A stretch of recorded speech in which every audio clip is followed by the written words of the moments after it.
Haleluya, puji Tuhan, salam sejahtera di dalam kasih Tuhan kita Yesus Kristus bagi kita semua. Bapak Ibu Saudara, selamat datang dalam Renungan 79. Hari ini kita diberkati dengan kebenaran firman Tuhan yang baru yang datang dalam setiap kehidupan kita. Sebelumnya mari sama-sama kita gemakan salam revival di dalam setiap kehidupan kita. Salam revival, saya berubah, saya berkarya, saya menjadi berkat. Puji nama Tuhan, kiranya salam ini terus kita gemakan di dalam kehidupan kita. Mengingatkan kepada kita hari ini, kita harus berubah, berkarya, dan hidup kita menjadi berkat untuk hormat kemuliaan nama Tuhan. Puji nama Tuhan, saya memberikan tema renungan hari ini, yaitu jangan iri. Di dalam kitab Amsal pasal yang ke-23 ayat yang ke-17. Amsal pasal yang ke-23 ayat yang ke-17, saya bacakan demikian firman Tuhan. Janganlah hatimu iri kepada orang-orang yang berdosa, tetapi takutlah akan Tuhan senantiasa. Bapak Ibu Saudara, mari kita perhatikan kata pertama dari ayat renungan kita hari ini. Janganlah, ya. Janganlah ini merupakan kata yang menyatakan melarang. Ya, berarti tidak boleh atau hendaknya tidak usah. Nah itu artinya dari janganlah. Apa yang dilarang oleh kebenaran firman Tuhan? Yaitu iri hati. Saya bacakan lagi ayat renungan kita hari ini di bagian yang A. Janganlah hatimu iri. Janganlah. Apa yang dilarang oleh firman Tuhan? Yaitu iri hati, janganlah hatimu iri. Iri hati dalam Kamus Besar Bahasa Indonesia adalah suatu perasaan kurang atau tidak senang ketika melihat kelebihan orang lain atau keberuntungan orang lain. Nah, jadi Bapak Ibu Saudara, iri hati itu adalah perasaan yang muncul dalam hati orang yang merasa kurang senang atau tidak senang ketika melihat orang lain bahagia, ketika melihat orang lain beruntung, berhasil, sukses, mendapatkan sesuatu. Nah, biasanya ada orang-orang yang timbul di dalam hatinya tidak senang melihat hal itu atau kurang senang, itu yang dinamakan iri hati. Iri hati sama dengan cemburu, sirik atau dengki. Firman Tuhan sangat melarang setiap kehidupan kita umat-umat Tuhan untuk supaya kita tidak iri hati. Firman Tuhan sangat melarang kita iri hati. Dalam suratan Galatia pasal yang kelima ayat yang ke-19 sampai 21, kalau Bapak Ibu Saudara baca, di sana iri hati itu adalah salah satu hal atau perbuatan yang tidak disukai oleh Tuhan. Bahkan di sana dikatakan bahwa orang yang memiliki iri hati itu tidak akan masuk ke dalam kerajaan surga. Suatu hal yang sangat penting di mata Tuhan. Hal yang dilarang supaya setiap kehidupan kita umat-umat Tuhan, jangan sampai kita memiliki hati yang iri. Jangan sampai kita iri hati. Karena iri hati merupakan hal yang tidak disukai oleh Tuhan. Iri hati merupakan sesuatu yang tidak berkenan di hadapan Tuhan. Dan setiap orang yang memiliki iri hati, firman Tuhan katakan ia tidak akan masuk di dalam kerajaan sorga. Itu tentang iri hati. Dalam ayat renungan kita hari ini, lebih jelas lagi dikatakan bahwa kita tidak hanya dilarang untuk iri hati, ya, tetapi lebih dalam lagi yaitu dilarang untuk iri hati kepada orang-orang yang berdosa. Iri hati saja adalah hal yang tidak disukai oleh Tuhan, suatu hal yang dilarang, apalagi iri terhadap orang yang berdosa. Mengapa kita dilarang untuk iri hati terhadap orang-orang berdosa? Yang pertama, karena mereka melakukan apa yang jahat di mata Tuhan. Orang-orang yang berdosa tentunya mereka melakukan apa yang tidak berkenan di hadapan Tuhan, apa yang tidak benar, apa yang jahat di mata Tuhan. Amsal pasal yang ke-24 ayat yang pertama dan ayat yang kedua, janganlah iri kepada orang jahat, janganlah ingin bergaul dengan mereka, karena hati mereka memikirkan penindasan dan bibir mereka membicarakan bencana. Jangan iri kepada orang jahat. Jangan iri kepada orang yang berdosa. Karena dalam pikiran mereka itu sudah memikirkan apa yang jahat. Di mulut mereka, di bibir mereka memperkatakan apa yang jahat juga. Bencana, suatu hal yang tidak baik. Amsal pasal yang ketiga ayat yang ke-31 dan 32. Janganlah iri hati kepada orang yang melakukan kelaliman dan janganlah memilih satupun dari jalannya. Karena orang yang sesat adalah kekejian bagi Tuhan, tetapi orang jujur ia bergaul erat. Janganlah iri kepada orang yang melakukan kelaliman.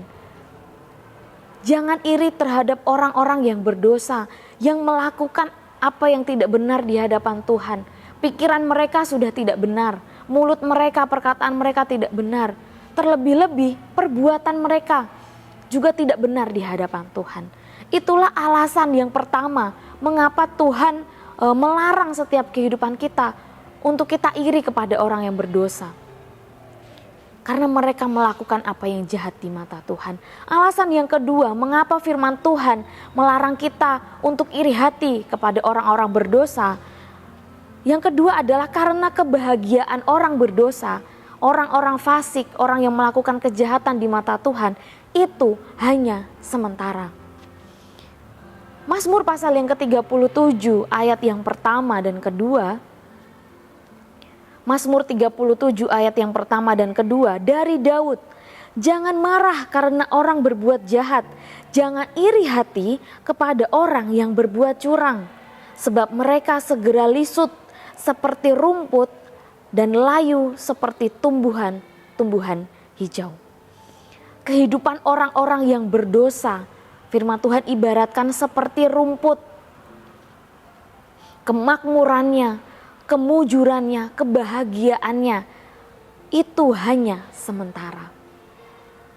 Orang-orang yang kita lihat ya, hidupnya bahagia, orang-orang yang mungkin melakukan apa yang tidak benar dalam pekerjaan, melakukan kecurangan, ada korupsi dan lain sebagainya. Kita lihat mungkin hidup mereka bahagia, tanpa beban, penuh kekayaan mungkin. Tetapi semuanya itu hanya sementara. Bapak Ibu Saudara, dalam Mazmur pasal yang ke-73, kalau Bapak Ibu Saudara baca satu pasal itu, di sana dicatat suatu kisah dari salah satu pemazmur, yaitu Asaf. Dia menulis tentang dirinya bahwa dia hampir-hampir terjatuh dalam imannya karena melihat bagaimana kehidupan orang-orang berdosa. Mereka mujur, kesakitan tidak ada pada mereka, sehat dan gemuk badannya, tidak mengalami kesusahan. Tetapi Tuhan memberikan pengertian kepadanya bahwa sekalipun kehidupan mereka seolah-olah bahagia, tanpa kesusahan, tetapi akhir hidup mereka adalah kebinasaan. Bapak Ibu Saudara, jangan iri kepada orang-orang yang berdosa. Mereka yang melakukan apa yang tidak benar di hadapan Tuhan. Dalam pekerjaan mereka mengadakan kecurangan dan lain sebagainya. Kehidupan mereka yang enak, yang bahagia, itu hanya sementara. Bahkan akhir hidup mereka, orang-orang fasik, orang-orang yang melakukan dosa, tidak berkenan di hadapan Tuhan, akhir hidup mereka adalah kebinasaan. Mazmur 73 ayat yang ke-19. Betapa binasa mereka dalam sekejap mata, lenyap, habis oleh karena kedahsyatan. Itulah akhir hidup orang-orang berdosa, orang-orang yang melakukan apa yang tidak benar di hadapan Tuhan. Di dalam dunia ini mereka bahagia, tetapi akhir hidup mereka adalah kebinasaan. Janganlah iri hati kepada orang-orang berdosa, tetapi takutlah akan Tuhan senantiasa. Kita perhatikan kalimat selanjutnya di bagian B, tetapi takutlah akan Tuhan. Jangan iri, tetapi takutlah akan Tuhan. Ketika kita takut akan Tuhan, kita hormat, kita mengasihi Tuhan, kita tidak akan melakukan apa yang jahat, apa yang tidak benar demi keuntungan kita, demi memperoleh kebahagiaan semata. sementara. Ketika kita takut akan Tuhan, kita juga tidak akan iri kepada orang-orang yang berdosa. Sekalipun mereka hidupnya enak, tetapi ketika kita takut akan Tuhan, kita tidak akan iri kepada setiap kehidupan mereka. Puji nama Tuhan. Bapak Ibu Saudara, renungan kita hari ini kembali mengingatkan kepada setiap kehidupan kita, jangan iri kepada orang-orang yang berdosa, tetapi takutlah akan Tuhan senantiasa. Kiranya Tuhan memberkati setiap kehidupan kita, Bapak Ibu Saudara yang sudah mendengarkan kebenaran firman Tuhan. Terima kasih telah mengikuti Renungan 79. Kiranya firman Tuhan yang kita dengar hari ini boleh menjadi berkat bagi setiap kehidupan kita. Bagi Bapak Ibu yang rindu didoakan pokok doa tertentu atau menceritakan kesaksian, dapat menyalurkan melalui chat WhatsApp di 0813 2742 0088. Puji nama Tuhan, mari sama-sama kita tundukkan kepala, kita berdoa. Kami bersyukur Tuhan untuk kasih-Mu yang besar dalam kehidupan kami. Terima kasih hari ini Engkau tegur kami, hari ini Engkau ingatkan kami dengan kebenaran firman-Mu, supaya kami sebagai anak-anak Tuhan, sebagai orang-orang yang melakukan kebenaran, tidak iri kepada mereka yang berdosa, yang melakukan apa yang jahat di mata Tuhan.